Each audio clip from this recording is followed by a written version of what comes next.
Audio Jungle.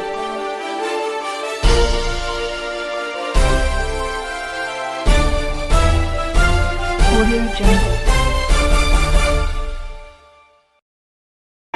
नीला झंडा हाथी निशान, डीएसपी की क्या पहचान, नीला झंडा हाथी निशान, डीएसपी का क्या पहचान, नीला झंडा हाथी निशान। यहाँ के माननीय विधायक आदरणीय जय चौबे जी 5 साल राज किया इन्होंने। चड्डी पहनने वाला इंसान, आरएसएस वाला इंसान, मदरसा चाय कला में मदरसा गिरवाने वाला इंसान, खलीलाबाद में कब्रिस्तान कब्जा करने वाला इंसान, मगहर में हमारे अखिलेश समाज की जमीन हड़पने वाला इंसान, यहाँ की बहु बेटियों पे बुरी नजर डालने वाला इंसान। मैंने आवाज दिया है कि 10 को बहन सुश्री मायावती जी मुख्यमंत्री बनेंगे, 10 के पास सीबीआई जांच सौंपेंगे, तुम्हारी न रह जाएगी, तुम्हारी गुंडई न रह जाएगी यहाँ पे कुछ भी। मैं आज आवाज दूं साथियों, एक किसान का बेटा आया है आपके सामने, एक सुई के नोक के बराबर, 41 साल मेरी उम्र चल रही है। मेरी जांच सीबीआई, ईडी और यूडब्ल्यू योगी ने करा लिया, लेकिन कुछ पाया नहीं साथियों। बेदाग इंसान खड़ा है सामने। मैं आज खलीलाबाद वासियों में कहना चाहता हूं, ये समाजवादी पार्टी में भाजपा के विधायक सभा में आ गए, इन्होंने प्रेस कॉन्फ्रेंस किया था कि बहन सुश्री मायावती जी बीजेपी के साथ चली जाती हैं। मैं आज अपने सभी वर्गों के साथ अखिलेश समाज को यह अनुरोध करना चाहता हूं कि कभी बहन सुश्री मायावती जी बीजेपी के साथ नहीं गई। अल्पमत में गवर्नमेंट था, जनता के ऊपर भार न पड़े, इसलिए समर्थन लेके गवर्नमेंट चलाया, और चलाया तो अगलों को सम्मान मिला, पिछड़ों को सम्मान मिला। नदी नालों के किनारे निषाद, लोग कहते थे भूजा खोजने वाला राजभर, उसको स्पीकर बना के सम्मान दिया।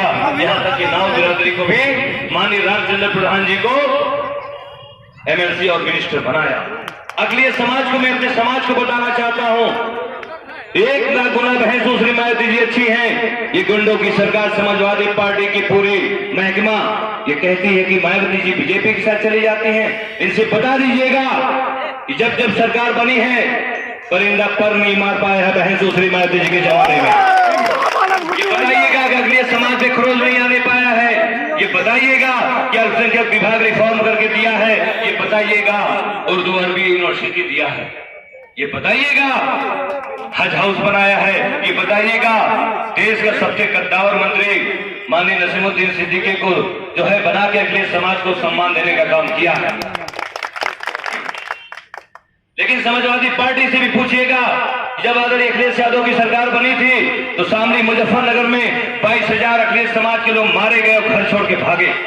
बाबरी मस्जिद शहीद करने वाले स्वर्गीय कल्याण सिंह को साक्षी महाराज जो बाबरी मस्जिद का ईंट बाथरूम में लगाने की बात करते थे, उनको अगर ज्वाइन कराया तो समाजवादी पार्टी माननीय मुलायम सिंह यादव ने कराया।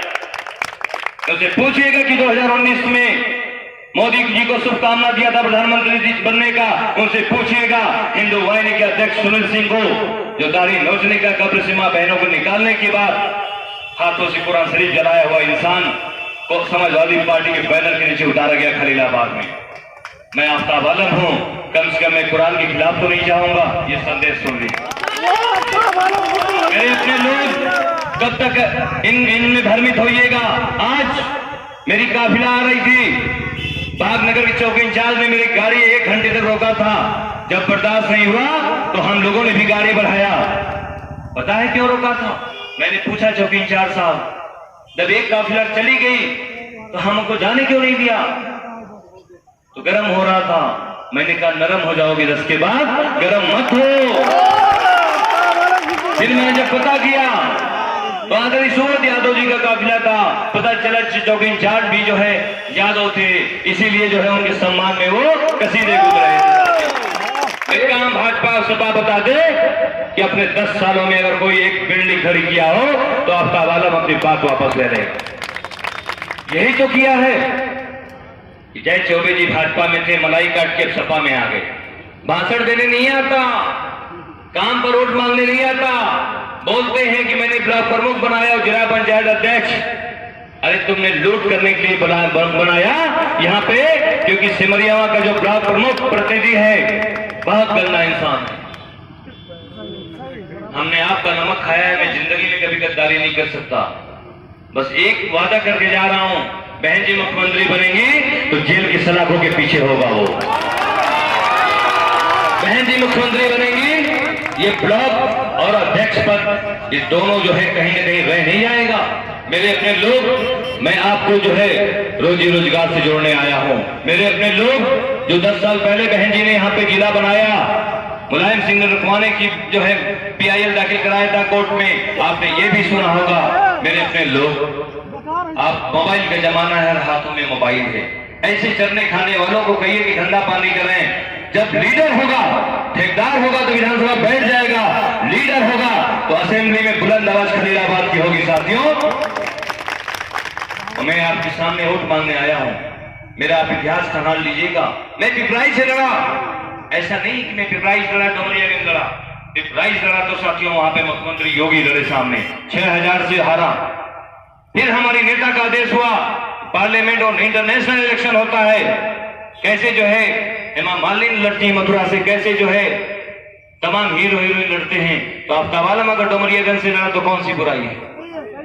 मेरे अपने लोग, मेरी चौथी पीढ़ी खलीलाबाद की, मेरे छोटे दादा हाजी सत्तार साहब यहीं पे रहते हैं। हम लोगों को उसूलों में कभी कोई दाग नहीं लगा पाया।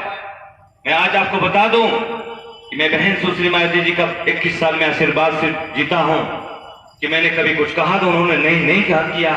हमारे बड़े नेता बैठे हैं यहाँ पे, माननीय प्रदेश अध्यक्ष रह चुके हैं, हमारी यहाँ पे सीमा समृद्धि मैडम बैठी हैं, जिन्होंने निर्भया हत्याकांड का पूरे देश में ऐसे कांड को जो है मुंह तोड़ जवाब देने का काम किया अपराधियों को।